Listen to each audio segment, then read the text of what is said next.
बहन कुमारी मायावती को अक्सर देखा गया है कि वो चुनाव के वक्त एक्टिव हो जाती हैं और चुनाव के बाद वो फिर से इनएक्टिव हो जाती हैं। यही कारण भी है कि पिछले कुछ सालों में मायावती राजनीति में बहुत ज्यादा सफल नहीं हो पाई और सत्ता से कोसों दूर रही। लेकिन मायावती की एक बात पर जरूर गौर करने की जरूरत है, जो मुद्दा उन्हें गलत लगता है वो उस पर बेबाकी से जवाब देती हैं। यही कारण है कि मायावती की रडार पर समाजवादी पार्टी के महासचिव स्वामी प्रसाद मौर्य हैं, क्योंकि अभी पिछले दिनों स्वामी प्रसाद मौर्य ने कहा था कि बौद्ध मठों को तोड़कर हिंदुओं ने अपने मंदिर बनाए हैं और विकिपीडिया का हवाला भी दिया था। इसी को लेकर मायावती ने स्वामी प्रसाद मौर्य को जवाब दिया है और वो जवाब क्या दिया है आज उसी पर बात करेंगे।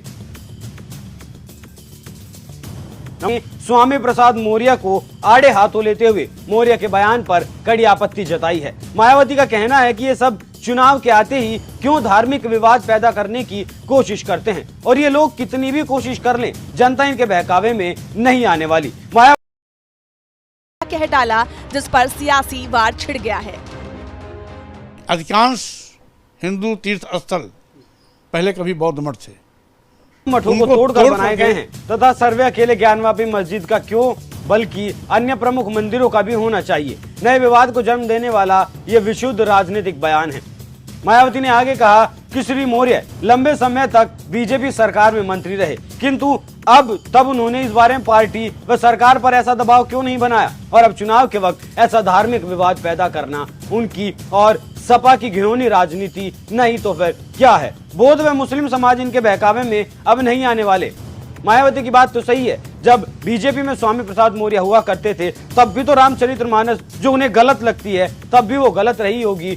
आज कोई नया तो उसमें कुछ अध्याय जुड़ नहीं गया जिससे रामचरितमानस एकदम विवादास्पद हो गई। तो सत्ता में रहते हुए, सत्ता का सुख भोगते हुए स्वामी प्रसाद मौर्य को यह विवाद याद क्यों नहीं आया। स्वामी प्रसाद मौर्य मायावती की बसपा में भी रह चुके हैं और बसपा से बीजेपी होते हुए सपा में भर्ती हुए मौर्य की राजनीति का स्तर साफ है कि उन्हें हिंदू विरोध की राजनीति करनी है, जिससे मुसलमानों के वोटों को बंटने से रोका जा सके और एक मुश्त वोट सपा के खाते में लिया जा सके, जिससे कि कोई बहुत बड़ा फायदा नहीं होने वाला है। क्योंकि यूपी में पिछले साल जो विधानसभा चुनाव हुए थे उनमें सपा के फिलहाल बड़े नेताओं में शुमार हो चुके स्वामी प्रसाद मौर्य को हार का सामना करना पड़ा था। वो खुद को चुनाव नहीं जितवा सके तो पार्टी को उनसे कितना फायदा होगा इस बात का अंदाजा लगाया जा सकता है। रामचरितमानस पर सवाल उठा चुके स्वामी प्रसाद मौर्य लगातार हिंदू और बीजेपी के निशाने पर भी हैं, क्योंकि मौर्य का मानना है कि रामचरितमानस को तुलसीदास ने अपनी खुशी के लिए लिखा था और इस पुस्तक को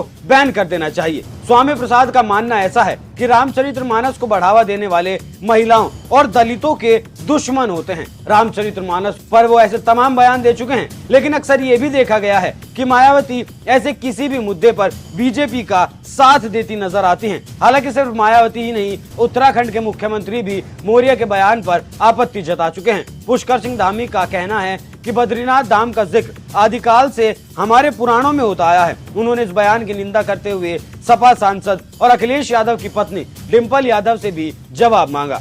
उन्होंने कहा कि वो भी इस प्रदेश से ताल्लुक रखती हैं और वो हमारी संस्कृति से भली भांति परिचित हैं। डिंपल यादव को स्वयं स्वामी प्रसाद मौर्य का जवाब देना चाहिए। ये बयान निंदनीय है। स्वामी प्रसाद मौर्य का बयान वाकई में निंदनीय है और ये सिर्फ वोटों की राजनीति से प्रेरित नजर आता है। हालांकि राजनीति में कहा जाता है कि सत्ता के लिए नेता कुछ भी कर सकते हैं। जाते जाते आपको पूरा मामला भी बता दूं कि स्वामी प्रसाद मौर्य ने ज्ञानवापी मस्जिद के ASI सर्वे पर सवाल उठाते हुए कहा था कि अगर सर्वे हो रहा है तो सभी हिंदू मंदिरों का होना चाहिए, क्योंकि कई हिंदू मंदिर बौद्ध मठों को तोड़कर बने हैं। इसके साथ ही उन्होंने दावा किया था कि 8वीं शताब्दी तक बद्रीनाथ धाम भी बौद्ध मठ था। आदि शंकराचार्य ने उसे हिंदू मंदिर बनाया। ऐसे में अगर किसी एक की बात चलेगी तो फिर सभी की बात चलेगी। हम गड़े मुर्दे उखाड़ना नहीं चाहते। लेकिन मायावती का यह जवाब सिर्फ मौर्य के लिए ही जवाब नहीं है, यह विपक्ष के लिए भी जवाब है कि ओछी राजनीति करके वोट हासिल नहीं किए जा सकते। और संदेश ये भी है